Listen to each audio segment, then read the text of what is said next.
రాష్ట్రంలో ఈ పడినటువంటి పిచ్చి కుక్కలు వైఎస్ఆర్ కాంగ్రెస్ పార్టీ నాయకులు వీళ్ళందరినీ కూడా తరిమి కొట్టాలని చంద్రబాబు నాయుడు గారు, పవన్ కళ్యాణ్ గారు ఇద్దరు కలిసి కట్టుగా ఈ రోజు ముందుకు వచ్చారు. వాళ్ళ పదవుల్లో కూర్చోవడానికి కాదు, వాళ్ళిద్దరు కూడా చూసుకుంటే ప్రజల గుండెల్లో స్థానం సంపాదించుకున్నారు. చంద్రబాబు నాయుడు గారు గాని, పవన్ కళ్యాణ్ గారు గాని ఆయన గురించి చెడు మాట్లాడాలంటే 10 సార్లు ఆలోచించే వ్యక్తులు ఈ రాష్ట్రంలోనే కాదు దేశంలో ఉన్నారు. అంత గౌరవం సంపాదించుకున్నటువంటి వ్యక్తులకి రాజకీయాల కోసం, పదవుల కోసం ఆరాటపడాల్సినటువంటి అవసరం లేదు. కానీ ఆంధ్రప్రదేశ్ రాష్ట్రం ఇలా నాశనం అయిపోతుంటే, తగలబడిపోతుంటే నాయకుడిగా మనం చూస్తూ ఊరుకోకూడదు. అవసరమైతే చేయి కలపాలని అటు పవన్ కళ్యాణ్ గారు, చంద్రబాబు నాయుడు గారు కలిపికట్టుగా ఈ ఎన్నికల్లో ముందుకు రాబోతున్నారు. అదే స్థాయిలో గ్రామీణ ప్రాంతంలో, క్షేత్రస్థాయిలో తెలుగుదేశం పార్టీ, జనసేన పార్టీకి ఉన్నటువంటి కార్యకర్తలు కూడా కలిసి మెలిసి పనిచేసి నిద్ర లేకుండా ఈ వైఎస్ఆర్ కాంగ్రెస్ పార్టీ నాయకులకి రేపు వచ్చే ఎన్నికల్లో ఏ స్పీడ్ మీద అయితే వచ్చారో దానికి 10 రెట్లు స్పీడ్ మీద వాళ్ళకి బంగాళాఖాతంలో కలిపేయడానికి పంపించాలనేది కూడా మీ అందరికీ కూడా ఈ సందర్భంగా తెలియజేస్తున్నాను. పాతపట్నం నియోజకవర్గంలో పెద్దలు మాట్లాడినప్పుడు కొన్ని సమస్యలు కూడా చెప్పారు. ఆ రోజు చంద్రబాబు నాయుడు గారు సీఎంగా ఉంటే రాష్ట్రం మొత్తం మీద సర్వే చేయించారు. అందులో పెర్ క్యాపిటా ఇన్కమ్, ఆ సగటు ఒక ఆదాయం ఉండేటటువంటి ఆ ఫిగర్ ఏదైతే ఉందో అన్నిటికంటే తక్కువ పాతపట్నం నియోజకవర్గానికి వచ్చింది. ఆ రోజే చంద్రబాబు నాయుడు గారు ఒక విజన్తో ఇక్కడ పరిశ్రమలు తీసుకొని రావాలి, ఇక్కడ అదనంగా రాష్ట్రంలో ఏ కార్యక్రమం చేసినా సరే పాతపట్నంలో ఒక అడుగు ముందుకు వేసి ఇక్కడ కార్యక్రమాలు చేయాలని ఎంతో తాపత్రయంతో కొంత ప్రయత్నం చేశాం.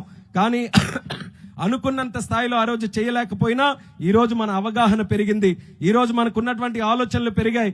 ఈ రోజు లోకేష్ అన్న గారు తోడు కూడా మనకుంది. కాబట్టి రాబోతున్నటువంటి ప్రభుత్వంలో మనం పాతపట్నం నియోజకవర్గం, ఎందుకనంటే మనం అంటున్నాం శ్రీకాకుళం జిల్లా వాసులు అన్ని దగ్గరలా ఉంటారని. మీరు ఆ శ్రీకాకుళం జిల్లా వాసుల్లో కూడా పర్సంటేజ్ తీస్తే పాతపట్నం నియోజకవర్గ ప్రజలు ఎక్కువ ఉంటారు. హైదరాబాద్ లో గానీ ఎక్కడైనా పనికి వెళ్లేటటువంటి వారు ఊర్లే ఈ రోజు కాలనీలన్నీ కూడా బయట ఉన్నాయి పాతపట్నం నియోజకవర్గం తాలూకువి.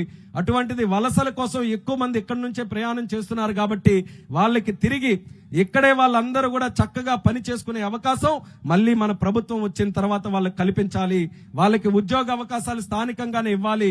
స్మాల్ స్కేల్ ఇండస్ట్రీస్ గాని, మీడియం స్కేల్ ఇండస్ట్రీస్ గాని ఎంతో మంది ఆంటర్ప్రినర్స్ ఇక్కడ మా ముందున్నారు.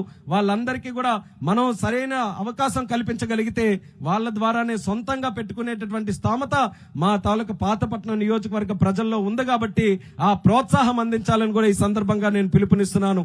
అలాగే మరొక పెద్ద వర్గంగా గిరిజనులు ఉన్నారు. ఆ రోజు ఐటీడీఏ సీతంపేటలోనే పెట్టినటువంటిది స్వర్గీయ నందమూరి తారక రామారావు గారు. ఆయన ఐటీడీఏలు పెట్టి గిరిజన ప్రాంతంలో సరికొత్త వెలుగులు తీసుకొని వస్తే మళ్ళీ దుర్మార్గుడు పిచ్చి తొగ్లకు సైకో ఏ రకంగా ఆలోచించాడో జిల్లాలన్నీ కూడా విభజన చేసేసి తారుమారు చేశాడు. ఈ రోజు ఐటీడీఏ లేకుండా అయిపోయింది. మనకి మిలియాపుట్టి, కొత్తూరు, పాతపట్నం, మందస ఇలా చాలా గ్రామాల్లో, చాలా మండలాల్లో గిరిజన గ్రామాలు ఉన్నాయి. ఎటు వెళ్లాలో తెలియనటువంటి పరిస్థితి ఉంది. అందుకనే మళ్ళీ మా జిల్లాలో ప్రత్యేకంగా ఐటీడీఏని ఏర్పాటు చేయడానికి లోకేష్ అన్న గారి దృష్టిలో ఈ సందర్భంగా పెట్టడం జరుగుతుంది. ఖచ్చితంగా చేసి తీరాలన్నది కూడా ఆ డిమాండ్ని కూడా ఈ సందర్భంగా తెలియజేసుకుంటున్నాం. గిరిజన గ్రామాలని ఆ రోజు మన ప్రభుత్వంలో ఉన్నప్పుడు కోట్ల రూపాయలు ఇచ్చి వాళ్ళందరికీ కూడా అభివృద్ధి చేశాం, లోన్లు ఇప్పించేటటువంటి కార్యక్రమం చేశాం. కానీ ఈ రోజు ఒక్క రూపాయి కూడా గిరిజనులందరికీ కూడా లేదు. ఆ గిరిజన గ్రామాలు చూస్తే 1 సైడెడ్ గా ఫ్యాన్ గుర్తుకు ఓటేశారు ఆ రోజు. కానీ నమ్మిన వ్యక్తి వెన్నుపోటు పొడిస్తే ఏ రకంగా ఉంటుందో గిరిజన గ్రామాలందరూ కూడా ఈ రోజు జగన్ కి ఓటేసిన తర్వాత వాళ్ళందరూ కూడా తెలుసుకున్నారు, వాళ్ళ పాపం తెలుసుకున్నారు. ఈసారి గిరిజన గ్రామాల్లో ఒక్క ఓటు కూడా ఫ్యాన్ గుర్తుకి పడే అవకాశం లేదన్నది కూడా ఈ సభాముఖంగా తెలియజేసుకుంటున్నాను. అలాగే నిర్వాసితుల తాలూకా సమస్య కూడా ఉంది మన పాతపట్నంలో. ఆ రోజుల్లో మనమే చేసాం అన్ని కార్యక్రమాలు. యూత్ ప్యాకేజ్ ఆ రోజు నిర్వాసిత గ్రామాల్లో ఏదో చెప్పనట్టు చెప్తే ఏ ప్రభుత్వం వచ్చినా మాటలు చెప్తారు, చేతలు ఎవరికి కూడా కాదని ఆలోచించుకొని వాళ్ళేవో కొన్ని డిమాండ్లు చెప్తే 430 కోట్ల రూపాయలు తీసుకొని వచ్చి ప్రతి ఒక్కరికి 5 లక్షల రూపాయలు యూత్ ప్యాకేజ్ ఇచ్చినటువంటి ఘనత మన తెలుగుదేశం పార్టీ ప్రభుత్వం నారా చంద్రబాబు నాయుడు గారిదని తెలియజేసుకుంటున్నాను. ఎంత కష్టపడి పని చేయాలో అంత చేశాం. అయినా సరే ఒక ప్రాంతం నుంచి వేరే ప్రాంతానికి వెళ్ళినప్పుడు తాతల నుంచి వచ్చినటువంటి ఆస్తిని వదులుకొని వెళ్తున్నప్పుడు ఎక్కడో కాస్త బాధ ఉంటుంది.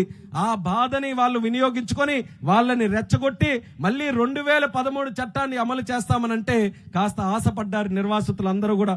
మరి ఆశలో అర్థం ఉంది, కానీ ఆశించి మీరు అందరూ ఓట్లు వేసుకున్నటువంటి వ్యక్తులు మీకు ఎవరికైనా న్యాయం చేయగలిగారా అని నిర్వాసిత గ్రామాల నుంచి వచ్చినటువంటి వారికి అడుగుతున్నాను. 2013 చట్టంలో ఒక్క రూపాయి వాళ్ళు ఎవరికి కూడా ఇవ్వలేదు. మాట్లాడడానికి కూడా ఏ ఒక్క నాయకుడు కూడా ఈ రోజు రావట్లేదు. అంటే ఓట్లు వేసినప్పుడు మాత్రం దర్జాగా వచ్చి మీ అందరికీ ఎన్ని హామీలు ఇవ్వాలో అన్ని హామీలు ఇచ్చారు. ఆకాశంలో ఉన్న చంద్రుడు కావాలనంటే 1 కాదు 2 చంద్రులను మీకు తెచ్చి చూపిస్తా అన్నారు. నక్షత్రాలు కావాలనంటే 10 20 నక్షత్రాలు తీసుకోండి జగన్మోహన్ రెడ్డి అనుకుంటే ఏదైనా సాధిస్తాడని చెప్పి మాయ మాటలు చెప్పి అన్ని ఓట్లేశారు. తీరా ఈ రోజు చూసుకుంటే పంగనామాలు పెట్టారు. అందరికీ కూడా ప్రతి ఒక్కరికి కూడా ఈ రోజు పంగనామాలు పెట్టి ఈ రాష్ట్రాన్ని సర్వనాశనం చేసే పరిస్థితికి వచ్చారు. ఇప్పటికైనా మనం మేలుకోవాలి, మన రాష్ట్రాన్ని మనం కాపాడుకోవాలి, మన రాష్ట్రం తాలూకా భవిష్యత్తుని మనం కాపాడుకోవాలి. అది చేయగలిగినటువంటి సత్తా చంద్రబాబు నాయుడు గారు, పవన్ కళ్యాణ్ గారి దగ్గరే ఉందన్న ఆలోచనతో మీ అందరికీ కూడా పిలుపునిస్తున్నాను. వచ్చే